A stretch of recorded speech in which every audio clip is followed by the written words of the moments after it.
माता सीता और तोते से जुड़े श्राप की कहानी भारतीय पौराणिक कथाओं में एक दिलचस्प घटना है जो इस बात को उजागर करती है कि किसी के शब्दों और भावनाओं का दूसरों पर कितना गहरा प्रभाव पड़ सकता है।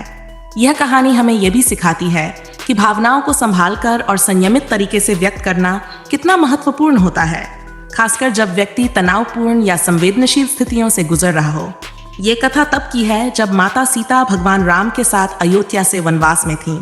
उनके विवाह के बाद अयोध्या में सभी लोग उनके सौंदर्य, गुण और धार्मिकता की प्रशंसा करते थे। वनवास के दौरान एक दिन माता सीता भगवान राम के साथ एक सुंदर बगीचे में टहल रही थीं।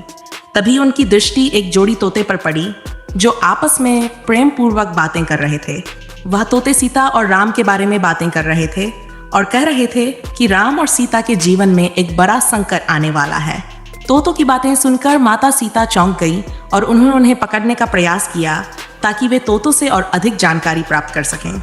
तोतों ने राम और सीता के भविष्य के बारे में कुछ बातें बताईं, जिससे माता सीता चिंतित हो गईं। उन्होंने तोते से कहा कि उन्हें यह बात बतानी चाहिए कि वे इस जानकारी के स्रोत के बारे में कैसे जानते हैं। तोते ने जवाब दिया कि वे दिव्य दृष्टि से भविष्य देख सकते हैं और उन्हें भगवान राम और सीता के भविष्य के बारे में जानकारी है। लेकिन माता सीता, जो उस समय गर्भवती थीं और मानसिक और भावनात्मक रूप से संवेदनशील अवस्था में थीं, ने तोतों को छोड़ने के बजाय उन्हें बंदी बना लिया।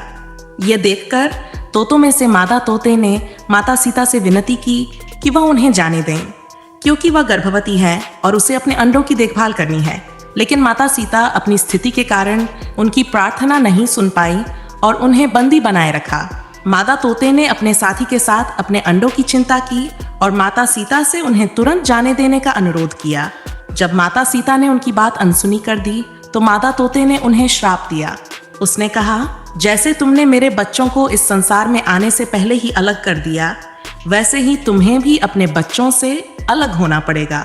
तुम्हारे बच्चे तुम्हारे पास नहीं रहेंगे और तुम उनसे हमेशा के लिए दूर हो जाओगी। मादा तोते का ये श्राप माता सीता के जीवन में एक महत्वपूर्ण घटना के रूप में सामने आया। जब माता सीता ने लव और कुश को जन्म दिया तो उन्हें परिस्थितियों अपने बच्चों से दूर रहना पड़ा। भगवान राम ने सीता की शुद्धता संदेह किए जाने पर उन्हें अयोध्या छोड़ने का आदेश दिया और उन्हें ऋषि वाल्मीकि के आश्रम में भेज दिया गया। वहीं पर माता सीता ने लव और कुश को जन्म दिया और उनका पालन पोषण किया, परंतु वे बच्चों को ये नहीं बता पाईं कि वे अयोध्या के राजकुमार हैं और उनके पिता स्वयं भगवान राम हैं। जब लव और कुश बड़े हुए और राम के अश्वमेध यज्ञ के घोड़े को पकड़ा, तब उन्हें अपने पिता के बारे में सत्य का ज्ञान हुआ। लेकिन तब तक माता सीता अपने बच्चों से अलग हो चुकी थीं और उन्हें अपने बच्चों के साथ ज्यादा समय बिताने का अवसर नहीं मिला। अंततः जब भगवान राम ने सीता को वापस अयोध्या लाने का प्रस्ताव रखा तो सीता ने धरती माता से प्रार्थना की और धरती में समा गई। इस तरह तोते का दिया हुआ श्राप सच साबित हुआ और माता सीता को अपने बच्चों से जीवन भर के लिए दूर होना पड़ा।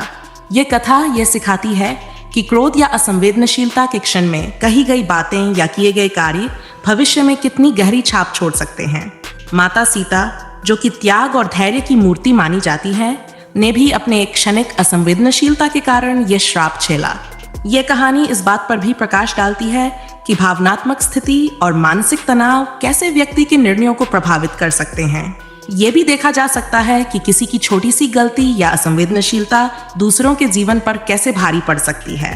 तोते की मादा ने अपनी संतान के प्रति एक स्वाभाविक चिंता व्यक्त की, जिसे माता सीता समझ नहीं पाईं। इसी कारण उन्होंने उसे श्राप दिया। इस घटना से यह भी पता चलता है कि पौराणिक कथाओं में कर्म और परिणाम का सिद्धांत कितना महत्वपूर्ण है। चाहे आप कितने ही महान क्यों न हो, आपके कार्यों का परिणाम आपको भुगतना ही पड़ता है। इस कथा में तोते का श्राप सीता के जीवन के दुखद मोड़ों में से एक प्रमुख कारण बना। यह हमें यह सिखाता है कि हमें अपने जीवन में दूसरों के प्रति करुणा और संवेदनशीलता का व्यवहार करना चाहिए, चाहे हमारी स्थिति कैसी भी हो।